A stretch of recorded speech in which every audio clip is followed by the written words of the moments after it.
Hey guys, back for another episode with us here. Ben's joining me. I'm so fortunate that he does these with me. I owe him like 5 to 10 videos on the Novo channel because he's been pounding out mines with me. But this is an important video today on some very, very simple periodization concepts.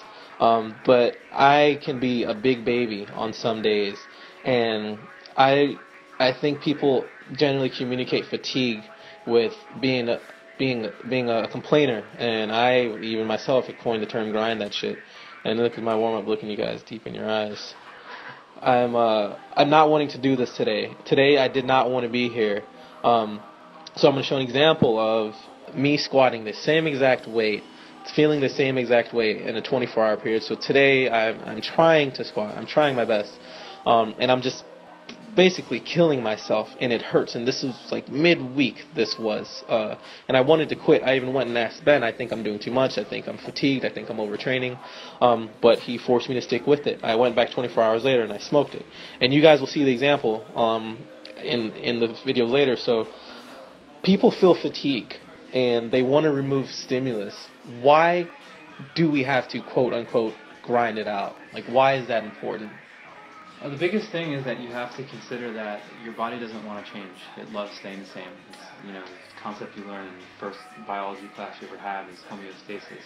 And gaining muscle is very energetically expensive. Same thing for strength. So there's going to be points where it's going to suck. You're not going to feel like, everything is beautiful and the world is this, beautiful painting all the time. It's the quote from John Bros. People might be familiar with him because he owns that Average Bros gym in Vegas. He has a lot of lifters trained Bulgarian, basically maxing every day. And the quote is, "How you feel is a lie." And it couldn't be any better of an explanation for how any kind of program that works is going to inevitably make you feel, because you're forcing your body to do something it doesn't really want to do. Again, I've used this yesterday, and I do pretty much every day whenever I talk about adaptation with anybody, is if you go out in the sun and you are trying to get darker skin, your skin's going to hurt whenever you try to keep getting it darker. It's really just about the dosing and how appropriate it is to how adapted you are right now. So if you're really dark-skinned, you can stay out longer, but your skin's still going to hurt. I mean, Ryan, does your skin hurt if you stay out for a long time? Skin always hurts.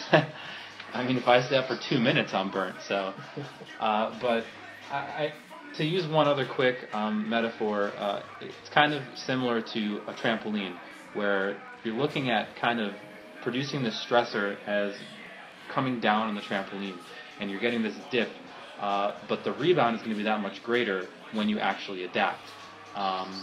So it's funny because these days are going to be the days that actually are most important in your training, because you need to focus and you need to be good mechanically. So the day, I think people may have skipped over that if you didn't hear it.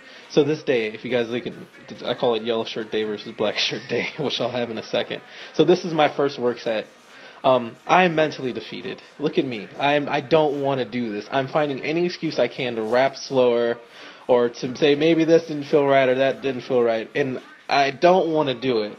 My form is going to be broken down, and this is all from just being mentally weak.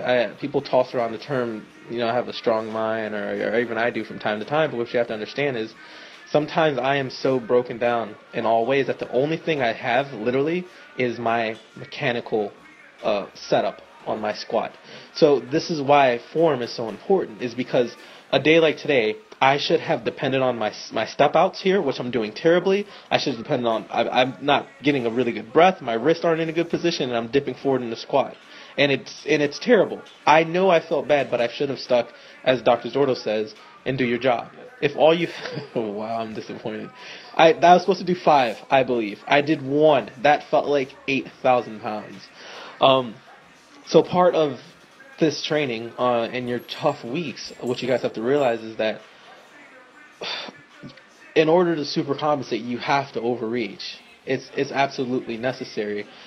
Why do people what are the negative effects then when people stop at this point and they say, but reiterating back to how you feel is a lie. So guys, this is 24 hours later, and you can see there's no physical difference. I just said, let me just focus on my setup and see what happens.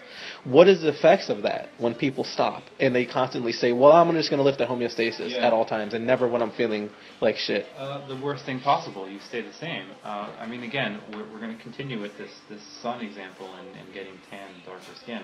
What if you just stop going outside in the sun? You think you're going to get darker from that? Of course not. Your tan will show up a little bit later in the day, but if you just stop for the next 3 days, you're going to go back to normal color eventually. So you can't remove the stimulus. The stimulus is what is driving adaptation.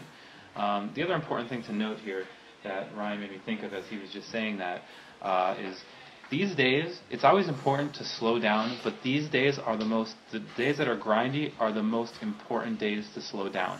It's not a race. You're not sprinting anybody in the 100-meter. You have a minute to finish a lift in a meet.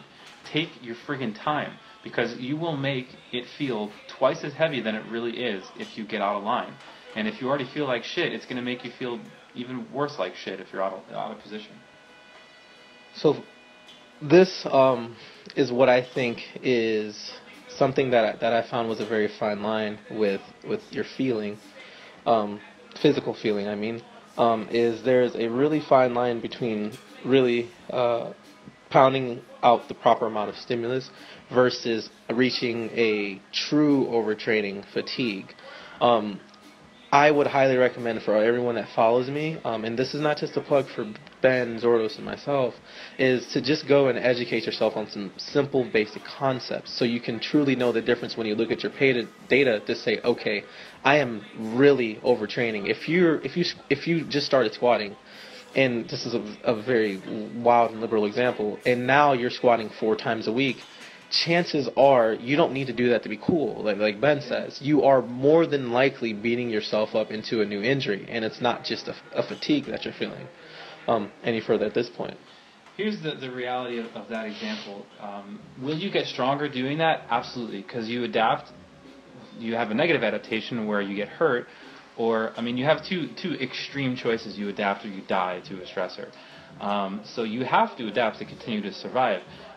It's just, if you make this jump that's completely inappropriate, you're putting yourself at that much more risk for injury to have a negative adaptation, just because you don't have basically the prerequisite tissue adaptation to handle that amount of loading from 1 day a week to 4. It's too big of a jump. But this is why guys can squat every day and get stronger. They're not guys who started squatting 1 day a week and go to 7. It's a natural progression. Wow. So guys, if there's anything I can say is that there will be pain and there will be bad days, but take your time on those bad days. Don't quit and just say, oh, it's too hard, or I'm overtraining. Find a way to enjoy it. Find a way to enjoy it, guys. So thanks for tuning in. Later as usual, we will be back with some state of mind videos. Thank you, guys.